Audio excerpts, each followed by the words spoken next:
one, fight.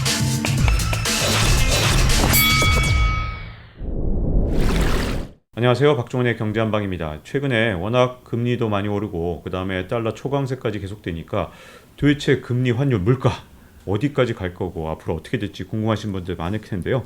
조용무 LG경영연구원 연구위원님과 함께하겠습니다. 안녕하세요. 네, 안녕하세요. 아마 대출 받으신 분들이 워낙 많다 보니까 제일 궁금한 게 금리 아닐까 싶습니다. 금리가 도대체 어디까지 오를 거고 혹시 내년에는 이제 낮아질 건지 어떻게 될 건지 궁금해하시는 분들이 많을 것 같아요. 금리는 어떻게 될까요? 일단 저희가 예상하고 있기로는요. 미국의 정책 금리 수준이 계속해서 빠르게 높아지고 있죠. 아마 올해 말까지 4.5% 수준까지는 올라갈 것 같습니다. 미국의 정책 금리 수준이. 그리고 내년 상반기에도 금리 인상이 추가적으로 진행될 가능성이 있고요. 그래서 미국의 금리 인상 이번 사이클의 상단은 4% 후반에서 5% 정도까지도 될 수 있을 것 같습니다. 하지만 거기에서 일단 멈추고, 왜냐면은 내년쯤 되면 미국에서도 경기 침체에 대한 불안감 또는 그러한 조짐, 가시화, 움직임 이러한 것들이 나타나고 거기에 대한 부담을 미 연준도 느낄 것으로 보고 있어서, 그래서 금리 인상이 멈추고 상당 기간 좀 지속이 되다가 오래 버티지 못하고 내년 말 정도가 되면 한두 번 정도 미 연준이 금리를 내릴 것 같습니다. 네. 예. 그렇게 되면은 이번 금리 인상 사이클은 전례 없을 정도로 단기간에 급하게 올라갔다가 오래 지속되지 못하고 역시 단기간에 통화 완화 기조로 전환되게 되는 셈이 되고요. 네. 이것은 비단 저와 저희 기관만의 전망은 아니고 미국의 정책 금리를 대상으로 해서 거래가 이루어지는 국제금리시장의 상품이 있죠. 연방기금금리 선물, 네. 시카고 선물거래소에서 거래가 되는데 이 가격에 반영된 금융시장 참가자들의 기대를 이렇게 확률로 전환을 해서 패드워치라고 해서 공개가 되죠. 패드워치에 반영된 최근의 확률도 이와 유사한 것으로 지금 확인이 되고 있습니다. 그러면 이제 앞으로 좀 금리가 정점을 이루는 시기를 뭐 내년 상반기 이렇게 좀 보면 될까요? 그 뒤로는 금리가 낮아질 것이다 이렇게 보면 될까요? 앞서 말씀드린 것은 중앙은행이 결정하는 정책금리고요. 하지만 올해 유럽에서는 이미 일부 시작된 조짐도 있고 내년에는 선진국부터 시작해서 신흥국으로 글로벌 경기 침체가 본격화될 가능성이 있습니다.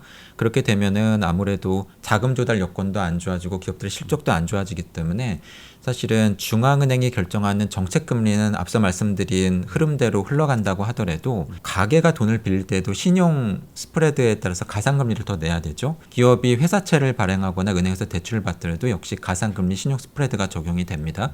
이러한 신용 스프레드는 상황이 안 좋은 섹터, 상황이 안 좋은 산업과 기업 또는 계층일수록 더 높게 적용이 되면서 직면하게 되는 금리 수준은 앞서 말씀드린 것보다 훨씬 더 높을 가능성, 그리고 뒤따라가면서 조금 더 오랫동안 높아질 가능성이 있다. 그래서 직면하게 되는 기업과 가계의 금리 수준은 앞서 말씀드린 상황보다는 조금 더 안 좋고 안 좋은 상황이 오랫동안 지속될 가능성은 있는 것으로 봐야 될 것 같습니다. 이 금리 문제는 앞으로 대응을 할 때 그러면 조금 더 내년 하반기까지도 조금 더 올라갈 수 있다 이렇게 좀 더 봐야 되는 건가요? 그러니까 우리가 직면하게 되는 금리. 시중금리는 그럴 가능성이 있습니다. 그러면 그냥 미국 국채금리 같은 경우는 어떤 식으로 바뀔까요? 한 10년 만기 국채금리 이런 경우.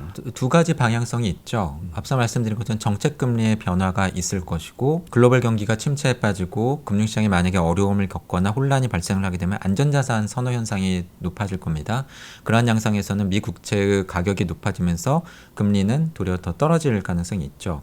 특히 향후에 경기가 더더욱 안 좋아질 것이다라고 하는 우려가 확산되게 되면 장기금리는 더 떨어질 가능성이 있기 때문에 그러한 면에서 안전자산으로 분류되는 미 국채 금리와 같은 금리는 앞서 말씀드린 흐름 속에서 생각보다 빨리 고점을 찍고 내려올 가능성도 있을 것으로 보입니다. 네. 그리고 또 한 가지는 이제 달러의 초강세 도대체 언제까지 계속될 것인가 걱정하신 분들이 참 많은 것 같은데요. 그 달러가 자꾸만 초강세를 보일 때마다 금융시장이 같이 흔들리니까 더욱더 걱정일 것 같은데 달러 초강세는 그럼 언제까지 계속될까요? 일단 내년 상반기 정도까지 지속될 것 같습니다. 미 연준의 통화정책, 금리 조정이 중요한데요. 적어도 내년 상반기까지는 금리 인상이 지속되거나 상단 수준에서의 금리 동결이 유지될 가능성이 높습니다.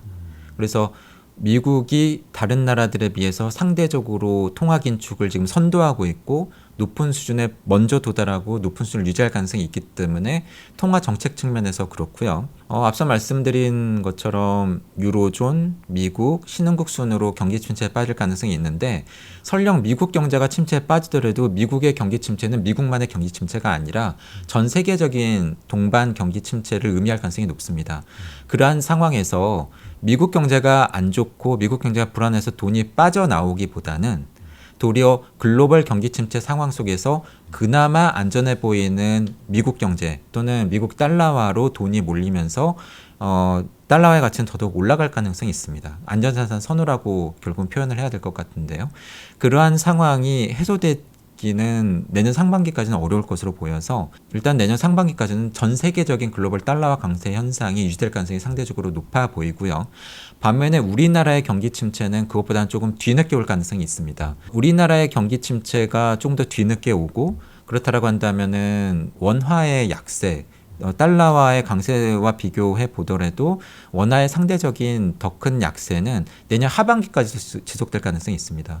그래서 지금은 더 원달러 환율이 많이 올라가고 있지만 그것이 정점을 찍고 내려오더라도 예상이나 기대만큼 빠르게 낮아지기는 어렵고 상당히 높은 원달러 환율 수준이 꽤 오랫동안 지속될 가능성이 있을 것으로 예상을 하고 있습니다. 최근 들어서 아주 특이한 현상 중에 하나가 이제 동남아시아 국가들보다 우리 원화가 더 약한 모습을 보이고 있어서 이게 도대체 뭐지? 이런 궁금함이 좀 생기거든요. 물론 뭐 베트남 같은 경우는 통화 당국이 외환 보유액을 막 풀어서 지금 뭐 베트남 동화를 방어하고 있다 이런 얘기도 있긴 하던데 그냥 단순하게 이게 당국에 의한 환율 방어 때문인지 아니면 뭔가 동남아시아 국가하고 우리하고 뭐가 다른 점인지 이게 궁금해지거든요.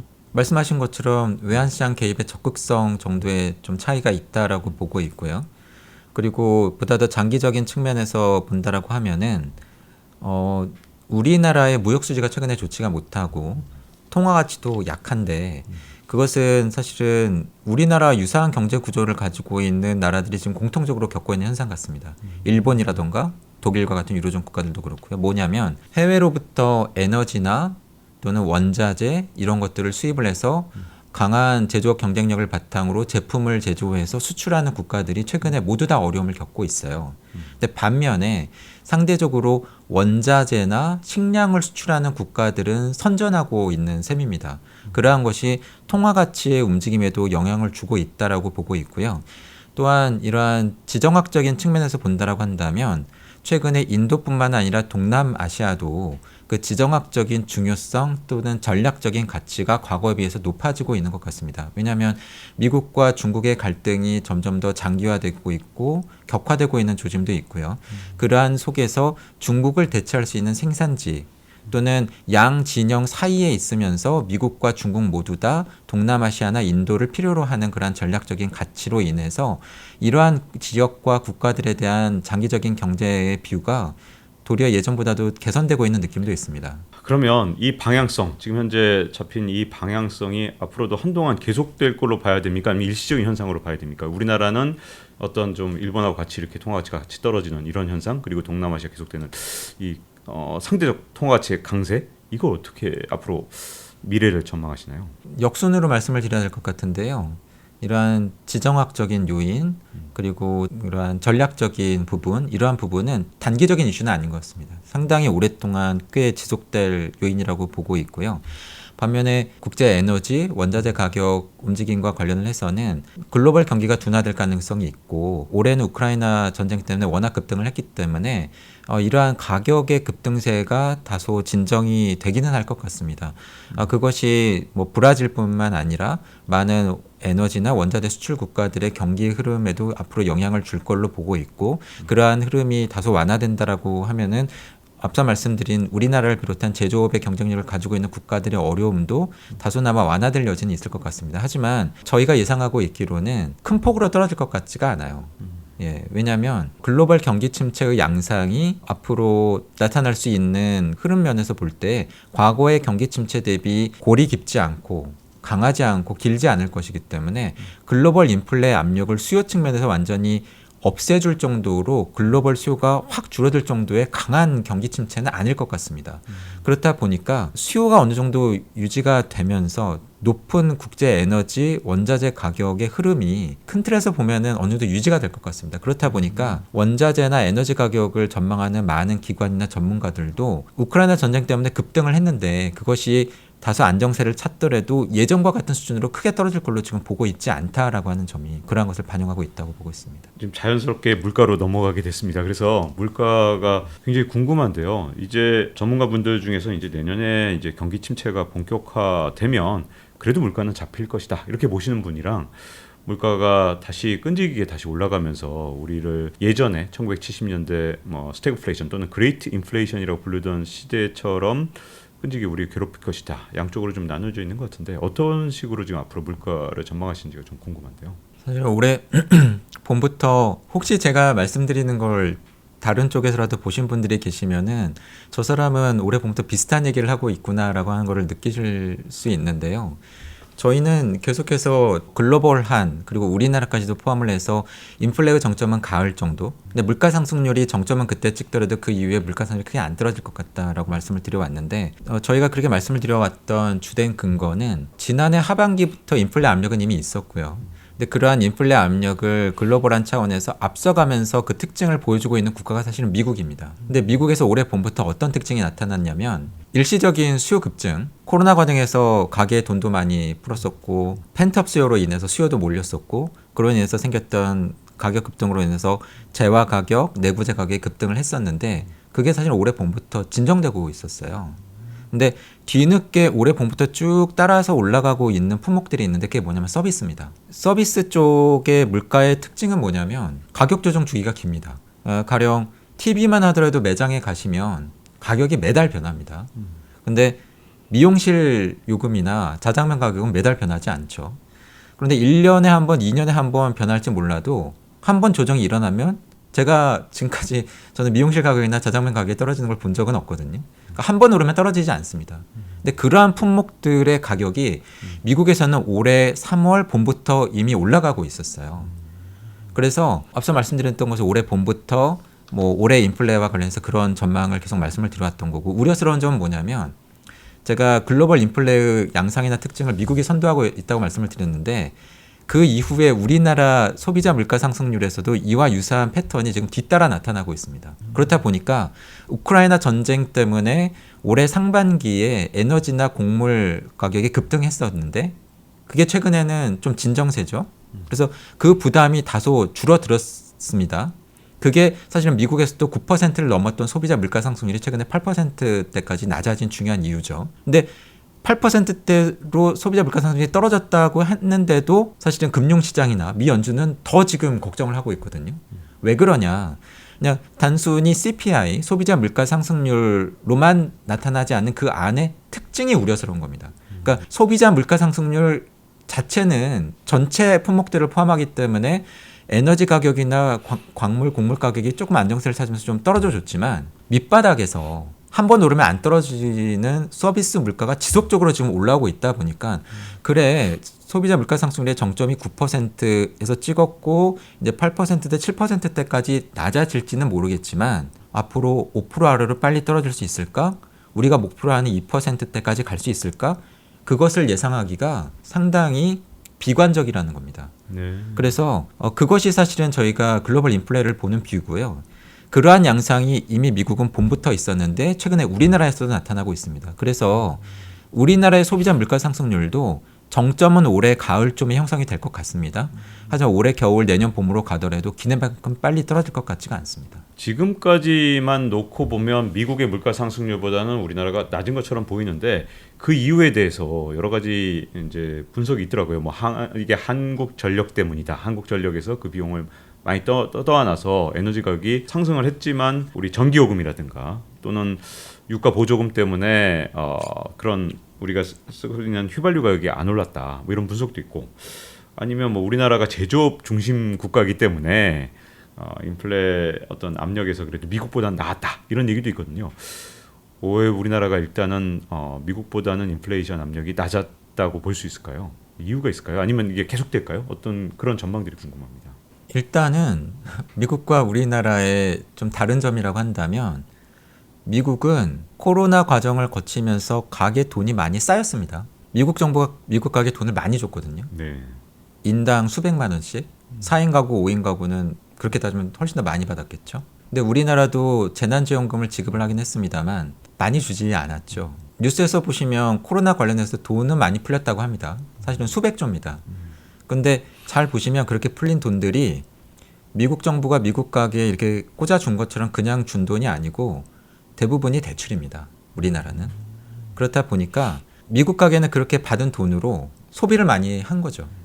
예, 그게 분명히 지난해 하반기 적어도 올해 봄까지는 앞서 말씀드렸던 펜트업 수요라던가 또는 내구재를 중심으로 한 수요 급증 요인으로 작용을 했던 겁니다.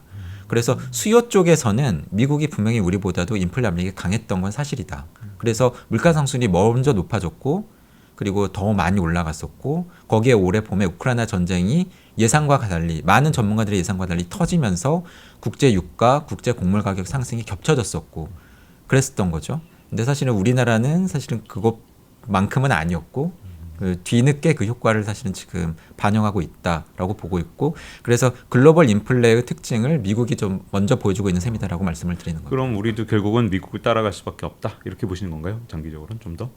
네. 그래서 뭐 시차는 있겠지만 글로벌한 인플레 압력의 정점은 어쨌든 올해 가을쯤에 형성이 될 걸로 보고 있는데 좀 예외적인 국가가 유럽일 수 있습니다. 유럽은 네. 지금 푸틴 때문에 네. 천연가스 공급을 중심으로 해서 물가 상승률이 더 높아질 가능성이 있고요. 특히 에너지 가격 때문에 그것이 에너지발 경기 침체, 경제 위기를 초래할 가능성이 있고 특히 러시아산 천연가스에 대한 의존도가 높은 동유럽 국가 그리고 산업에 대한 산업 측면에서 타격을 많이 받을 가능성이 있는 독일 이러한 국가들이 거기에 좀 취약한 것으로 나타나고 있고요. 화학산업이라던가 또는 철강산업처럼 이렇게 에너지를 많이 쓰는 산업을 중심으로 해서 조업에 차질을 빚거나 중단이 된다라고 한다면 이것이 생산이라던가 또는 산업에도 영향을 줄 가능성이 있기 때문에 그래서 앞서 말씀드린 것처럼 올해 겨울에 유럽에서 에너지발 경기 침체, 경제 위기가 발생할 가능성은 상당히 높다라고 보고 있습니다. 이 상대적으로 중국이나 아니면 일본 같은 경우에 물가 상승률이 낮은 이유가 뭘까요? 다른 나라보다 훨씬 낮더라고요. 여러 가지 지표를 보면. 일단은 위안화가 앞서 말씀드린 것처럼 다른 나라 통화들보다도 가치가 덜 떨어졌던 측면이 있고요. 경기도 좋지가 않았죠. 뭐 일본은 지속적으로 안 좋았고 그리고 중국은 올해 상반기에 코로나 때문에 안 좋았고 그리고 특히 중국 같은 경우에는 강력한 물가 통제도 작용을 했던 것으로 보고 있습니다. 그러면 이제 앞으로 우리나라 상황만 좀 집중해서 보면 이런 금리 그리고 환율 그리고 물가 이런 것들을 종합해 볼 때 내후년 경제 우리 대한민국 경제는 어떤 식으로 이제 전망을 하고 계시나요? 일단 환율은 높은 수준이 좀 유지가 상당 기간 될 가능성이 있고요.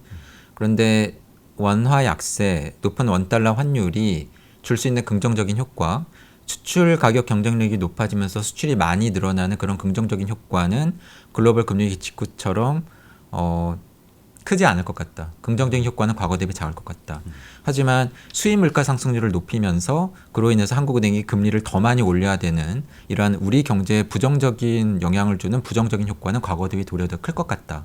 라고 하는 게 사실은 좀 우려스러운 부분이고 금리 같은 경우에는 사실은 저희가 앞으로 전 세계적으로 특히 선진국을 중심으로 해서 글로벌 경기 침체가 올 거라고 보는 중요한 근거 중에 하나입니다. 가장 중요한 근거는 두 가지인 셈인데요. 높은 물가 상승률이 오랫동안 지속이 됐고 앞으로도 크게 떨어질 것 같지가 않고 그렇다 보니까 가계의 소비 여력에 상당히 부정적인 영향을 주고 있다. 그 부담은 점점 더 커질 가능성이 있다. 라고 하는 부분 하나 그리고 이러한 인플레를 잡기 위해서 중앙은행들이 빠르게 높인 금리가 시차를 두고 역시 가계와 기업에 부담을 줄 거다라고 하는 부분이고 지역적으로 보면은 유럽은 에너지발 위기 중국 같은 경우에는 겨울에 코로나 재확산으로 인한 이러한 경제활동의 위축 같은 것들이 역시 불안 요인으로 작용을 할 것 같고요. 이렇게 금리가 주는 부담은 사실은 앞으로 나타날 겁니다. 왜냐하면 아직 금리 인상의 상단에 다다르지 않았거든요. 금리는 어쨌든 내년 초나 내년 상반기까지는 미국이든 우리든 올라갈 거고 높은 금리 수준이 상당 기간 또 유지될 가능성이 있고 그렇게 되면은 일반적으로 이렇게 높아진 금리가 실물 경제에 영향을 미치는데 시차가 있거든요. 짧으면 2분기, 길면 4분기 정도로 저희가 추정을 하는데요. 그러면은 사실 지금 저희가 겪고 있는 금리 상승, 금리 인상으로 인한 부담은 사실은 올해 상반기에 이루어진 금리 인상의 부담이 지금 나타나고 있는 셈일 가능성이 높고 적어도 올해 말 내년 초까지 금리가 높아진다라고 한다면 사실은 그 부담은 내년 하반기쯤에 본격적으로 나타날 가능성이 있다라고 보고 있습니다. 자, 이렇게 여러 가지 측면, 뭐 환율이라든가 그리고 금리 그리고 물가가 앞으로 우리 세계 경제와 우리 경제에 어떤 영향을 미칠지에 대해서 조영무 LG경영연구원 연구위원과 함께 자세히 알아봤습니다. 이렇게 나와주셔서 감사드립니다. 네, 감사합니다. 자, 잊지 말고 좋아요, 구독, 알림 설정 해주시면 다음 편에서 뵙도록 하겠습니다. 감사합니다. Round 1, fight.